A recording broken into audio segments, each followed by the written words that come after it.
Assalamualaikum, hai adik-adik. Adik kreatif pada hari ini ialah pancing magnet. Bahan dan alatan yang diperlukan ialah kertas warna, gunting, pensel, klip kertas, magnet, mata hiasan, lidi, tali dan gam. Langkah pertama, lukis gambar beberapa ekor ikan di kertas warna. Langkah kedua, guntingkan gambar ikan.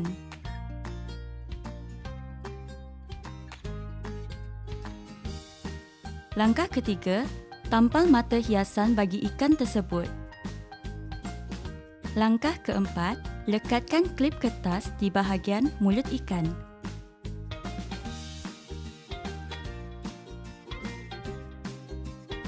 Langkah kelima, ikat tali pada lidi. Langkah terakhir, gamkan magnet pada hujung tali tersebut. Pancing magnet adik-adik sedia untuk dimain. Selamat mencuba!